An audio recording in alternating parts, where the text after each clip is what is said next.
The brain is two halves of the brain. There's the right brain and there's the left brain, and they have very, very different roles to play, especially in personality. And between them is this bridge called the corpus callosum, which bridges the information, again, information between the two. Now, this is another picture that Neil Haig did for me recently. Symbolically looking at what the right brain and the left brain do. The right brain is out there. It's creativity. It's inspiration. It's the maverick. It's the connection to all that is. It's the greater awareness. And the left brain is about structure. It sees things in parts, not as wholes. It wants things to be structured. It's about language, and it's about organization in a physical way. It's about being what we call, though often that's not what it is, rational thinking. And both sides of the brain are necessary. If you get a right brain person, we've all met them, they're fantastically creative, but they're out on another cloud. There's nothing going on down here. But you get a really imprisoned left brain person, they can't see the connections with anything. They're here. Boom, boom. I'll tell you a story. Sound like Max Bygraves. I'll tell you a story. Not many people reacted there. Who's Max Bygraves? Shows me bloody age. Yeah, he's just a bit older than me. Anyway, what happened was I was asked to speak at the Oxford University, right? Now, there are whole brain people at Oxford University. I'm not knocking it, but because of the nature of it, there's a hell of a lot of real left brain people at Oxford University. And I had this bizarre situation. When I do something like this to open-minded people, I just give it, there you go, there it is, make of it what you will. But when you're talking to a real left brain audience, even at the elite Oxford University, where they've passed all these exams to get there, he's clever, I'm sitting in the hotel room before I'm going to do it, and I'm thinking, how do I put this in baby steps so they'll get it? Why? Because the left brain is what I was talking to there, and it doesn't get this wider picture. I'll come more to that in a second. Now, I want to give you an idea of this left brain thing. If you go to my website, davidicke.com, and you go into the What is Reality Research Archive, you can see this 20-minute clip of this lady. It was sent to me a few weeks ago, and it was like a eureka moment because of what she experienced. This is a lady called Jill Bolte Taylor, who's a neuroanatomist, brain scientist for short, and she had a stroke which shut down her left brain, and instead of conking out, she spent hours experiencing what was happening while it was going on. And she talked about the fact that she got up, she was having this stroke, she didn't realize it immediately, and she got onto the exercise machine. This is how she describes what happened. So I got up and I jumped onto my exercise machine, and I'm jamming away on this thing, and I'm realizing that my hands look like primitive claws grasping onto the bar. I thought, that's very peculiar. And I looked down at my body and I thought, whoa, I'm a weird-looking thing. And it was as though my consciousness had shifted away from my normal perception of reality, where I'm the person on the machine having the experience, to some esoteric space where I'm witnessing myself having this experience. I looked down at my arm and I realized that I can no longer define the boundaries of my body. I can't define where I begin and where I end, because the atoms and the molecules of my arm blended with the atoms and molecules of the wall. And all I could detect was energy. And I'm asking myself, what's wrong with me? What's going on? And in that moment, my brain chatter, my left hemisphere brain chatter went totally silent. Just like someone took a remote control and pushed the mute button, and total silence. And at first I was shocked to find myself inside a silent mind, but then I was immediately captivated by the magnificence of the energy around me. And because I could no longer identify the boundaries of my body, I felt enormous and expansive. I felt at one with all the energy that was, and it was beautiful there. Then all of a sudden, my left hemisphere comes back online and says to me, hey, we've got a problem, we've got to get some help. So it's like, okay, I've got a problem. But then I immediately drifted back out into the consciousness And I affectionately referred to this space as La La Land. But it was beautiful there. Imagine what it would be like to be totally disconnected from your brain chatter that connects you to the external world. So I'm here in this space, and any stress related to my job, it was gone. Again, stress, body consciousness. And I felt lighter in my body. And I imagine all of the relationships in the external world and the many stresses related to any of those, they were gone. I felt a sense of peacefulness. And imagine what it would be like to lose 37 years of emotional baggage. I felt euphoria. Euphoria was beautiful. And then my left hemisphere comes back online and it says, hey, you've got to pay attention, you've got to get help. And I'm thinking, I've got to get help, I've got to focus. So I've got to get help, I've got to call work. I couldn't remember the number at work, so I remembered in my office I had a business card with my number on it. So I go to my business room, I pull out a 3-inch stack of business cards. And I'm looking at the card on top, and even though I could see clearly in my mind's eye what my business card looked like, I couldn't tell if this was my card or not, because all I could see was pixels.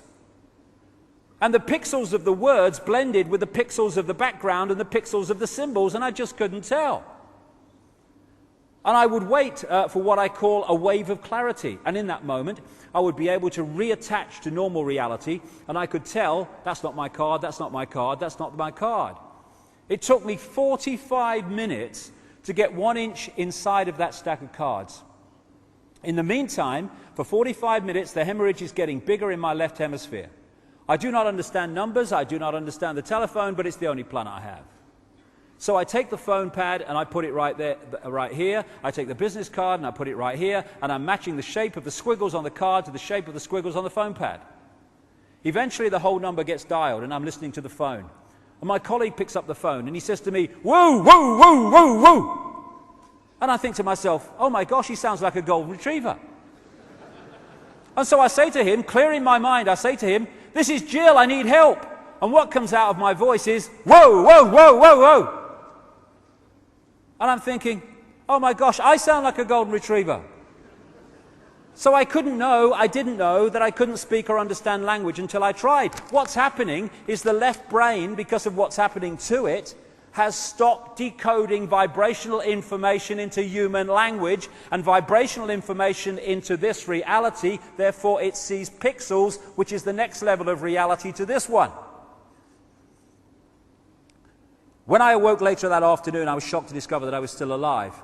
When I felt my spirit surrender, I said goodbye to my life, and my mind was now suspended between two very opposite planes of reality. Because I could not identify the position of my body in space, I felt enormous and expansive, like a genie just liberated from a bottle. What a wonderful expression of what it is. And my spirit soared free like a great whale gliding through the sea of silent euphoria, nirvana. I found nirvana. I remember thinking there's no way I could ever be able to squeeze the enormousness of myself back inside this tiny little body. But I realized, but I'm still alive, and I found nirvana. And if I found nirvana and I'm still alive, then everyone who is alive can find nirvana.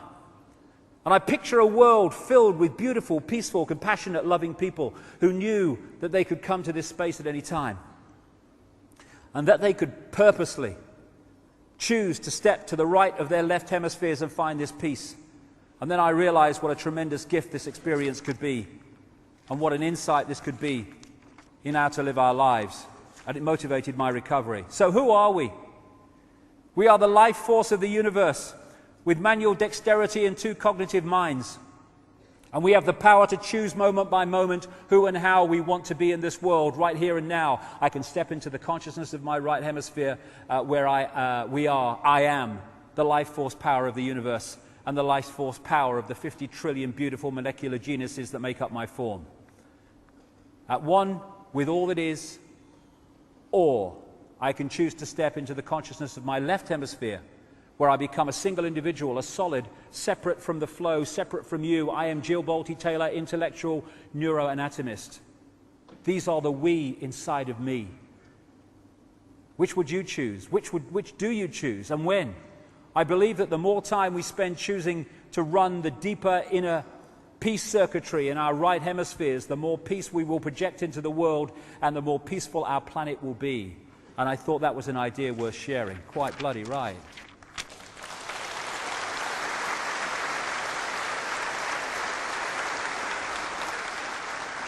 And that is someone experiencing what I'm saying here, that we are decoders of information, and this is an illusion. It is a decoded holographic illusion. And this bridge, the corpus callosum, is a target for those that manipulate us big time. When we take psychoactive drugs, I did it twice, about 2003. It was quite an experience, but I don't feel the need to do it again. What is happening is it's affecting the way our brain, mind, bodies decode reality. And it is opening up a wider range of frequencies. And that's why we experience extraordinary things. How can this be? This is not real. No, it's not real here, but it is real. And other times you access frequencies that are so far out there, the left brain can't work it out. I call it bugger me time, you know. Bugger this, I can't work this out. And you get these kind of amazing concepts and energies and consciousness coming at you, and the left brain's trying to work it out. Well, you've got to decode it into something, you know, and it's like, all right, it's a turquoise eagle eating a Big Mac. Okay, I'll do that. And then you go, hey man, I had an incredible trip last night. I saw this big turquoise eagle. It was eating a Big Mac, you know. No, that was bugger me time. It couldn't work it out, mate, what was going on. And this is the target. The left brain, the soldiers on the door. This is a key to understanding this conspiracy. The whole of society is structured to turn people into left brain prisoners who experience reality through that version of perception. Apartness, division, I am Charlie Smith. I must jump over everybody. To succeed, I must be a success. People must say you're successful. That's my identity, that's my sense of self. And so, if you look at society, you'll see more as the months go on. You are looking at a society designed to put the centuries across the entrance to that. So this doesn't talk to itself, and they don't become whole brain people. We become prisoners, and that prison is the prison of the left brain. That's what it is essentially.